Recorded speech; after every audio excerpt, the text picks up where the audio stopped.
Hey guys, I'm Katie, And this is Ryan. and this is the list where we're counting down the top 100 movies of all time and giving you our expert opinion on them.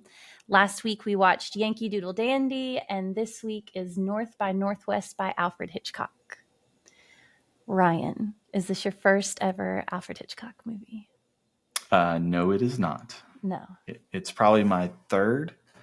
I've seen The Birds before, and I've also seen Rear Window, which I really enjoyed. And back in the day, there used to be a Alfred Hitchcock Presents television show that used to come on Nick at Night. I remember watching some of those.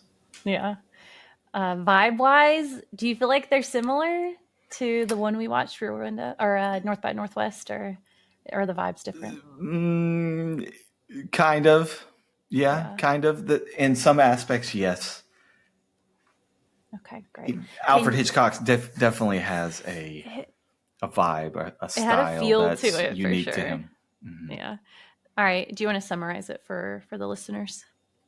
Sure. So, if you haven't seen North by Northwest before, it is basically a action thriller espionage movie starring Cary Grant. He is an advertisement businessman. I don't know what you want to call him. He's in advertising, and he is mistaken for a man named Kaplan by a group of thugs, it seems like at the very beginning of the movie, and taken hostage. And he's taken to this, big mansion, and it kind of spurs a lot of confusion for him as far as what's going on. He has no idea why they think he's this man, and eventually he ends up not only trying to be murdered by the group of people who kidnap him, but also he becomes kind of framed for the murder of another guy in the process, and so the police and the government is actually out on the lookout for him as well. At one point, it's like the entire country is out for him. Yeah, it kind of seems that way, right? Even before the days of social media, like you put something out now and everybody sees it. But even for when it was like everybody knew, they were all looking for him. He couldn't go anywhere without being spotted. Yeah, So it was high stakes. It was a high stakes movie. definitely. And so just to go over kind of the criteria that we've created to go over these films again is we have four things that we're kind of basing the movie off of. And the first is the story. The second is the acting. Third is cinematography. And the fourth is a wow factor.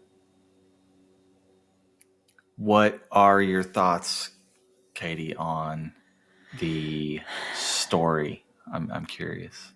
I feel like I'm going to get a lot of backlash for my thoughts on this movie. So, starting with the story, you hear that it's a story, which, by the way, I went in blind. I didn't know anything about it. But just you summarizing it, you hear that it's a story about espionage, and there's a love interest, and the entire country is looking for him. You think it's going to be this very like, how could that go wrong? How could that not be edge of your seat? But it fell so flat for me. I know it should have been intense and I know it should have been gripping, but 90% of the time I was just kind of watching it like, what is this? It was very there are two words I would use to sum it up, and it would be flat and absurd. It was absurd to me, the entire movie, but I think it was done intentionally. So I don't really know how to grade it when a movie does something intentionally, but I don't like it. So absurd. I would say it was very strange and not in a way that I enjoyed. Story-wise, I'd give it a 4. 4, A really? 4. Wow. Yeah. I did not have the same experience. I thought, at least, especially the first. So there were some weird moments in there that didn't seem like it kind of all gelled together quite nicely. the very first part of the movie, I remember there just being so much noise in the background. I couldn't even understand what the main character was saying. But then when that kind of died down, it took about 10 minutes for that to die down. But once he got kidnapped, like I was reeled in because I was like, what is going on? Why do they think he's this person and what do they want from him? So from that part, I was kind of like, I was into it. And then I think what you're trying to say is like as the story kind of weaved through, there's these elements that kind of don't necessarily kind of throws off that vibe, right? Because Right.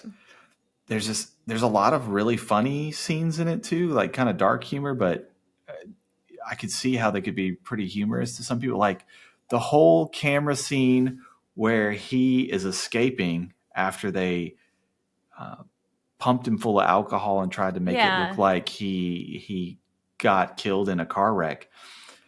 That just the whole, the way that scene was shot and the way Cary Grant was acting was he was actually a really funny drunk, to be honest with you.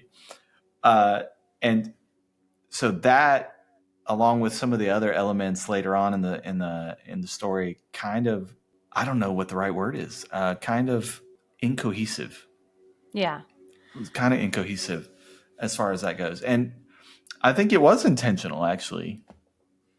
I don't know if it being intentional makes it any better for me. I Mm. just didn't enjoy it. And reflecting on it, yeah, I do think it was intentional. And there were these moments where I was almost like a similar moment to what you're talking about. They're in an elevator. He's in an elevator with his mom, and the elevator's super crowded.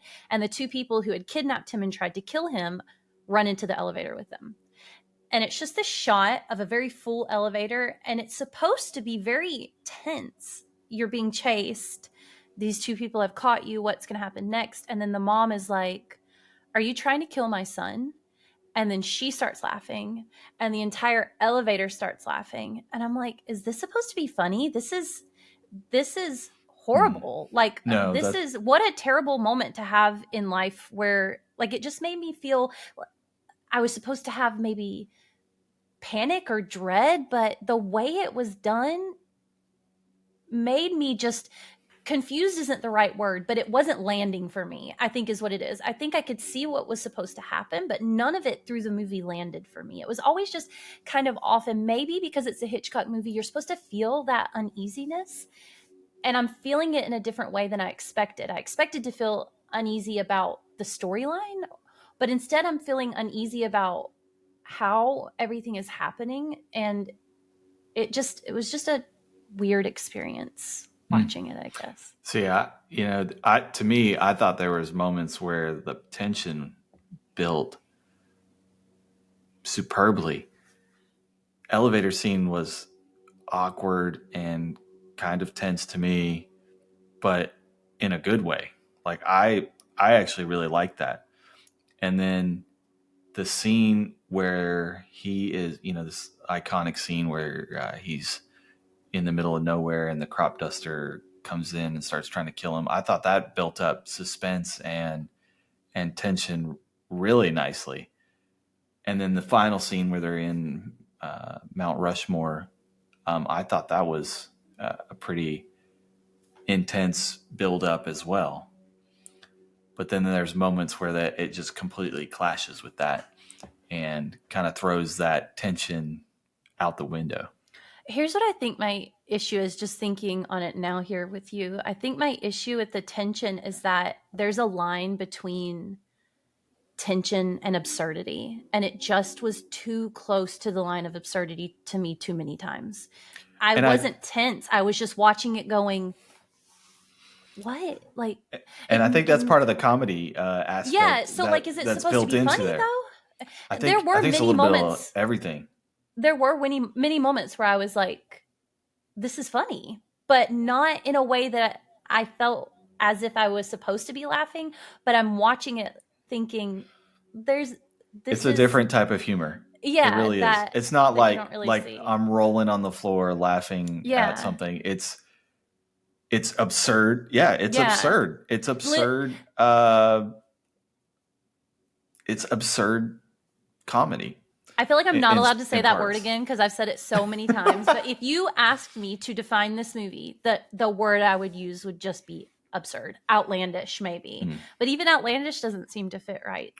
So no, it's the hard to describe. the Mount Rushmore scene also was never tense for me. I was never like, Mm. well, what's going to happen? I was just, my suspension of disbelief is being pushed too far. But again, I think it's on purpose. I think it's not as if he tried something and failed. It was done on purpose the way he wanted it done. I see how it's brilliant, but just because something is brilliant doesn't mean I have to enjoy it, I guess. And I didn't enjoy Doesn't it. mean, it's like it's an acquired taste. Yeah. Not everybody's going to be happy with it, but some people Yeah, are going to right. love it, right? That's everything. Right. And Yeah. I will say as a movie goer in general, I'm much less caviar and much more like what's the opposite of caviar? Grits? I don't know. Grits. So but I still can appreciate highbrow and high level movies, but with this one it was just kind of never landed for me. Yeah. Unlike the plane that blew up. I would rate this story the concept of mistaken identity and all the lead up with the espionage stuff. I actually enjoyed the story thinking about it. I would probably give it an 8 or 9, honestly, Wow, that's high. as far as like plot. I liked it. So acting was a hit and miss for me in Yeah. many parts. Cary Grant was absolutely hilarious in some parts, like the auction scene. Fantastic, The auction Lo- scene was great. He loved did it. a wonderful job. Um, the drunken scene. Uh, some of the ways that the screenwriting and the delivery was kind of dry, Yeah. but I enjoyed it. I thought everything else was good. I think the villain actually was really good. The villain Um, and Leonard were my favorite. They were acted so well that I would give them alone a 9. They did great. the romance scene, weird. Can we talk about Just because another the thing? awkward stage kissing, That's so like you're it didn't look doing realistic. It was really weird. for people who are listening and not watching, Ryan's doing something with his hands that I want to talk about. It's another thing that I It's think like was you don't done bend with your fingers. purpose. It was done with purpose. And I think it was another thing that was done to make you feel this weird uneasiness. But when they're kissing, Cary Grant like has his hands placed behind her head in this very strange way. Yeah, without The none of them bend their fingers. It's like they're yeah, almost like robots or it, mannequins. And I don't know whether that's planned or whether that was just how film was done it back in the had to be day. intentional. It had to be. Maybe, maybe. I've I don't never know. seen anything like that before. It was so weird that it took me That, out of the movie. I'm just yeah, watching their hands. that's those type of things kind of brought the suspension of disbelief to the full front for me Yeah, in certain parts. right. Those little things. And I don't know whether it was just the era of that film in that time, and that's how romance scenes were done, Yeah, or if that's just this movie. I don't yeah. know. I haven't seen enough to know. Romance, as far as the, I don't know if this falls under story or acting, but as far as the romance goes, I had zero care in the world for it. Hmm. I was not like rooting for them. I was not concerned about whether or not they'd get together. I was not. There was no way it was going to hurt me if they didn't. I wasn't going to celebrate if they did. I had zero interest in their romance. It was weird. I don't buy that. Understanding now that I've watched the movie, and I'm going to give you guys a minute here. I'm about to spoil something. Now that I've watched the movie and I know that when they met, he and the love interest met, she knew who he was.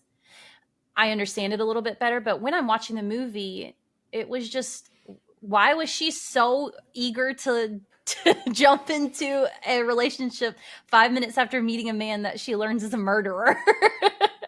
She's like, "Oh, you're a nationally wanted killer. I would like to kiss you robotically. I'm all in." Well, I would say that's an Alfred Hitchcock thing, I feel like. Is it? Because the main character in The Bird, she's a very forward woman. I mean, she like tracks this dude down and finds him at his house and like tries to like seduce him basically. Yeah. And I feel like that's in some other Hitchcock stuff as well. So I think that is a classic Hitchcock woman. I don't know. In Being some of the forward to films. me is one thing, but being so forward with a man you know is a murderer is another. And I Well, do get that eventually it yeah. works out. I do understand that it works out, but as for the viewing experience, I'm just spending the whole time going, what is this lady doing? Yeah. So anyway, So so romance, I did not care. I didn't care about acting, the romance. yeah. I mean, I felt more that I was more concerned about the life and death aspect that Yeah. surrounded them than the actual romantic part of the story. Yeah. However, I do see how the romance played into the development of Cary Grant's character Yeah. because he went from this really like independent, doesn't need anybody to this person whose identity is flipped completely upside down, and he falls in love with this woman and becomes emotionally attached to her and needs her, and he goes out of his way to do everything he can to protect her. That's a good thing. That's the perfect character arc of Mm-hmm. changing your goals based on the change that happens to you and within you. So yeah, I get it too. And maybe I'm spitballing here because I have no idea if this movie actually has a deeper meaning, and so maybe that's part of the message of this movie is that he had an old identity. That old identity was like literally Mistaken. mistaken, and he took Yeah. on somebody else's ability and became someone new. I Well, don't know. that's I'm so reading way interesting. into that, but I don't know. Actually, I don't know that you are reading too far into that, because thinking on it, he did change through Hmm. the movie. His demeanor changed, the way he spoke to people changed, up until you get to the auction scene where all of a sudden he's just brazen and will do and say whatever he needs to do and say. You're right, he does. That's very interesting. Yeah, he did kind of Just came to me. transform. I'm a Yeah, well, genius. you're brilliant. Like, That's why you have these talks. We yeah. come up with these things that we hadn't thought about before. Acting wise, it was it was a 7 for me. Not 7, bad at all. Above solid 7. average. Yeah. The villains were better to me, especially Lester. I really liked him. Mm-hmm. Leonard. Leonard. Lester. Yes, Leonard. I think it's Leonard. Cinematography.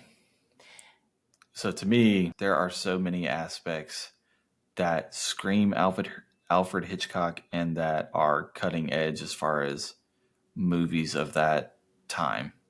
Camera angles with the weird camera angles that he uses, and and to me that plays a big role in how you feel about a Hitchcock movie because the weird wide angles or the close up angles where they're straight on. Um, that you even commented on one of them where they were looking down from a building, and you were like, "Wow, what a shot!" It was a very strange shot. Yeah. Yeah, and even just the shot at Mount Rushmore, like the scale of that, and even the shot where he was out in the middle of nowhere in this like field where it went from a completely like busy city to like this barren wasteland type scene to me all really beautiful, to be honest with you, if thinking about it. And just the use of color in his films, I think he's a genius as far as that kind of goes. Because that shot where you were like, "Whoa, what a shot!" I mean, Yeah. you had the white contrasted on the black with the yellow. He's a genius of that kind of stuff, no Yeah. doubt, 100%. I mean, to me, that's a 10. Even though I may not have felt super comfortable with his choice of those things, you Yeah. cannot deny that it was unique and stood out and had a huge impact on how you felt about the movie. I agree with you on the cinematography. Actually, I would give it probably an 8.5. There were multiple scenes that had me in awe in the end when they're in a forest. It's a Mm-hmm. very ultra wide shot, and she's on one side and he's on another. And now you would kind of get that shot in most movies for a second, and then it would zoom into them. But he spends a long time out. Like they're in that big, Yeah, and the large lighting is shot for a long beautiful. time. It looks natural, even though it's not. And then even when But he zooms in to get close to them, the way he has them walk, she wraps around a tree in a very distinct way and sets herself up in a very, very distinct way. It was a beautiful scene. Um, I even like the way he does the car scenes. The what's in the back of the window is almost a little funny now that we have CGI, but also not. oh, mm-hmm. It's very well done, and I like it. And in the beginning, also, I like the way that he used crowds. I don't know that that's a Hitchcock thing or if it was just this movie, but the way that his shots have so many people in them in the beginning when they're going to and fro, he with his assistant, in the train station when there are so many people, and the way he has them stop and look. Yeah, Um, and his use of color, it's like all the brown, and then you have the red hats sticking yeah, out in the station right. and the crowd, and how it's all. I think he's a genius. When I mean, I don't think anybody compares to him. the way he the way he zooms in on certain people after something has happened, and it's very clear, giving you get a feeling just from the way he zooms in on them and sits on them. It's back to that uneasiness thing. The more I talk about this, the more, I don't know, I kind of like warm up to the way he this movie was. But You even in a appreciate it cinema, more. I appreciated it from the beginning. I just don't like it, I guess, is why my score is so low. Instead of scoring on how artistic and intelligent it was, I just scored on how I enjoyed it, and I just didn't. But cinematography wise, I I appreciate the way he can cultivate uneasiness with a simple pan, or with a certain angle, or um, just the shots were so beautiful sometimes. Even in the UN, the crowds thing really got me. I don't know why. The crowds he had in the UN, it was just very busy and noisy, and you're still able to understand who you're supposed to be looking at and where the action is, and just very well done. I would give the cinematography an 8.5 for sure. Wow factor 2. a 2, really? This movie had no wow factor for me. A 2 is generous. I was not wowed I, at all. In fact, I left the movie so furious. mm. Well, that's a whole nother thing, and we're going to get into that in just a second. I have to disagree with you 100%. Looking at other Alfred Hitchcock movies, almost all of them are filmed in like one or two locations. Like Yeah. Rear Window, one spot, the entire movie. The Birds, basically the same. I hear Psycho, I haven't seen it yet, but also I believe it's just filmed like in one or two rooms, the entire movie. This takes you to so many different places, and from the city to this like desolate wasteland to this ginormous, I don't know, ginormous, I need to find a different word, but this huge scene on top of Mount Rushmore. And to me that was the wow factor, along with some of the cinematography stuff. But to me that was the wow factor, taking it from just such a low scale very limited environment to multiple places all throughout the United States to this really big, huge scene in the very end, that was the wow factor for me. I would rate it 7, wow factor wise. Now, this is where we're going to talk about whether we really like the film or not. Well, that's what I've been talking about the whole time. I know. So even though I appreciate all the little aspects, the acting, the story, the cinematography, there's some things that made me so mad about this movie that it is, people are going to go nuts about this, but it is not, people say this is Alfred Hitchcock's best movie. No way. From the two I've seen, nah.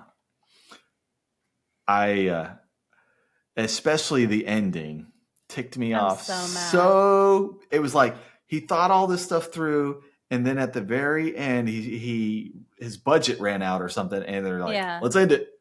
And so Yeah. like it just left me like he built up all this tension, all this anxiety, and then like all of a sudden it was just what? Yeah.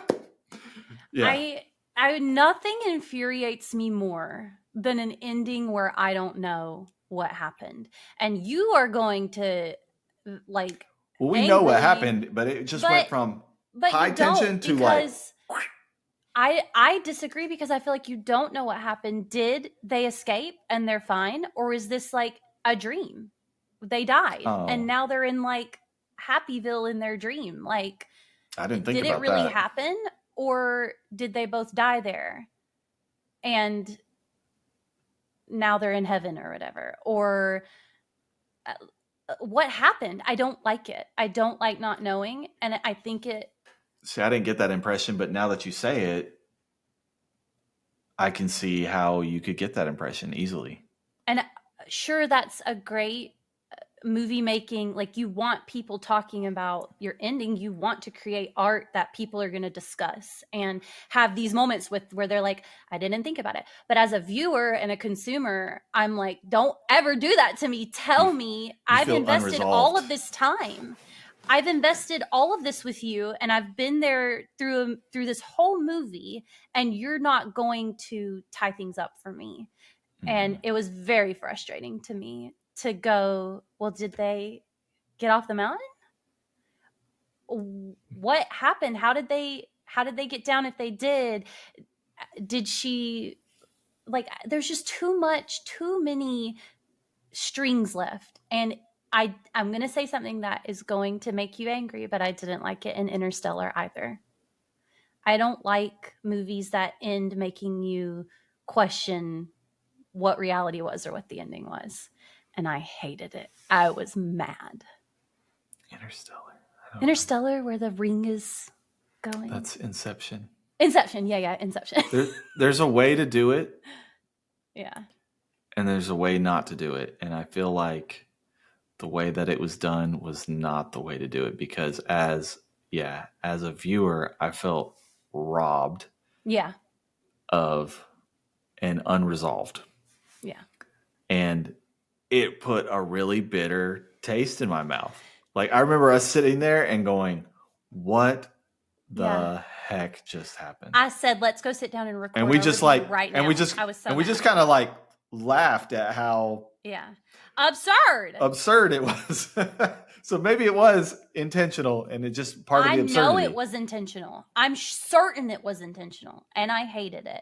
And you're right, it does color everything, because we're sitting here having this discussion, and I gave you my review first on the Mm-hmm. story, and I had really strong feelings about it, right? But as we discuss, I realized maybe I don't feel as strongly as I thought, but because I was left with that ending, it colored everything for me. And we sit down to talk about it, and I'm just mad and irritated. And that's why I did not want to record immediately, because I knew that was going to skew my judgment so hard on this it movie. still skewed my judgment. Still, yeah, it still puts a really bitter taste. It does, yeah. So I'm very unhappy with the ending. I wanted it tied up in a little bow and resolved. I don't need that all the time, but I didn't like the way it was done.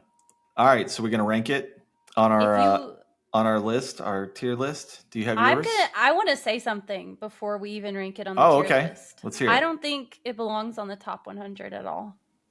I think this shouldn't be on the top 100. And I'm there have to be better Alfred Hitchcock movies out there, or just better movies. Period. If there are already multiple of his movies on the list, I just don't think it deserves to be on the list. I'm gonna hold judgment on that at this point because we haven't seen what other movies are on there, but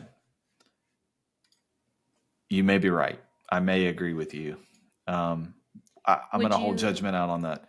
But let me share my screen and we'll go ahead and rank this next film. So Yankee Doodle Dandy was ranked number 1 because we had only seen one film by this point. And I am going to bring North by Northwest. Am I going to replace it? No, I am not. I actually liked Yankee Doodle Dandy better than North by Northwest. I know it's controversial. I know people are not going to like it, but it's really that ending and a couple other little things that just took it away for me. Even though I liked a lot of elements, I thought it was really creative and artistic movie. All right, here's mine. Yankee Doodle Dandy, number 1. North by can I put it number 2? I want it knocked off like immediately. I don't think it even deserves to be on the list. I'll put it number 2.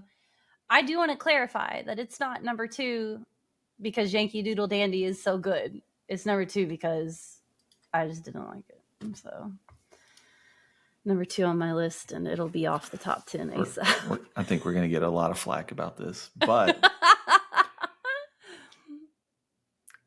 come what may, we'll take it on. I'll stand by it. Yeah, I agree. So we'll see what happens on the next episode. I believe we're watching Rebel Without a Cause with James Dean. I'm kind of excited for it. I've never seen a James Dean movie, but I saw that clip when you downloaded the movie on Vudu. There's like a clip and he's like, "You're tearing me apart." And I was like, if nothing else, it'll be funny.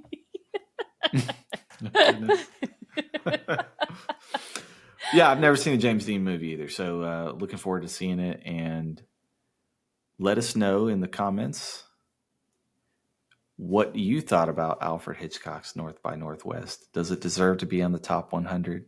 Did you like it? Did you not like it? Let us know. We're interested in the debate. Thanks for tuning in. Once again, if you enjoyed the content, share it with others, subscribe, and we'll see you next time.